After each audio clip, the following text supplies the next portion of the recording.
Sabemos que desarrollan más dolor crónico las personas jóvenes,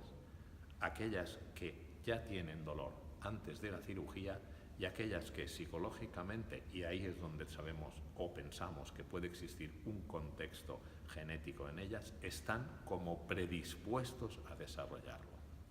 Uno de los puntos importantes es que la mayoría de nuestros pacientes hoy en día en las salas de operación tienen una edad avanzada. Ese tipo de pacientes necesita unos cuidados específicos. Los tratamos durante la cirugía y después los trasladamos a domicilio. En ese momento pasa al cuidado de su médico de familia. Ese punto, esa transición desde el hospital al domicilio es clave, especialmente si nos dedicamos a intentar evitar que ese tipo de dolor se cronifique. La traslación de medicación endovenosa a medicación oral y las pautas de tratamiento que vamos a emplear son fundamentales para que ese tipo de dolor se controle. En la primera mesa de esta mañana, en la reunión,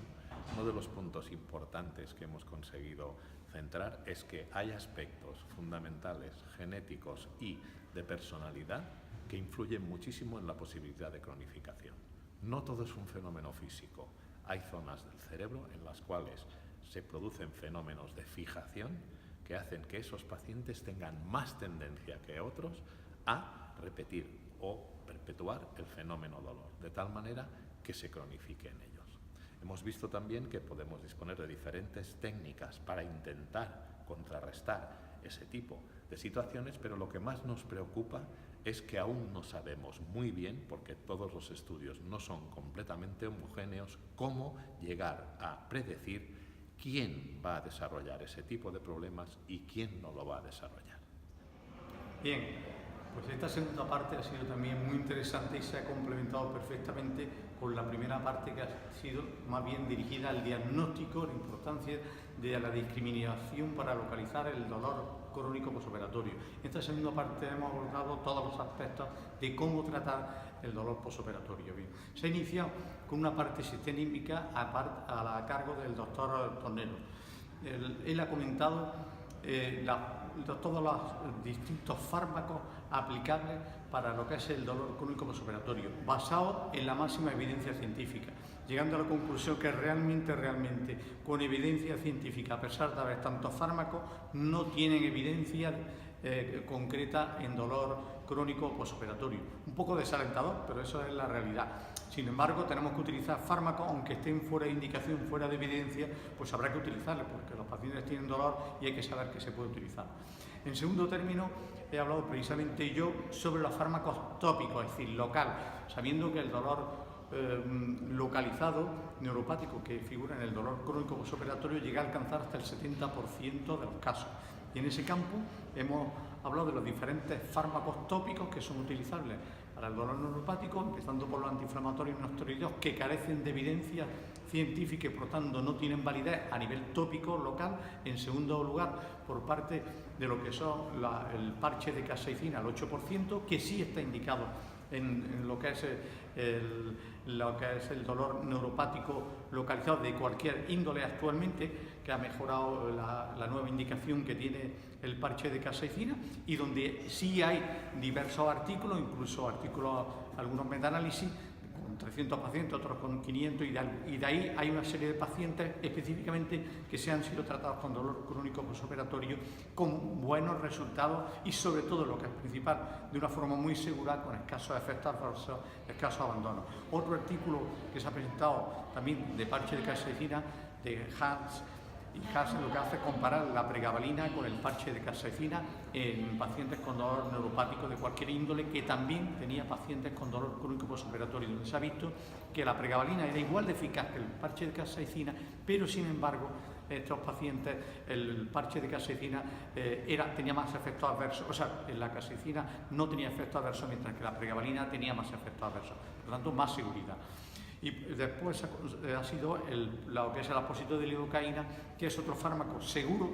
otro fármaco eficaz en dolor neuropático, pero en este caso concreto, en dolor posoperatorio crónico, ha mostrado muy poca evidencia. Hay únicamente casos case report no hay series concretas y además a corto plazo, donde los pacientes mejoraban en dolor post-racotomía, en dolor post-mastectomía, aplicando el apósito de lidocaína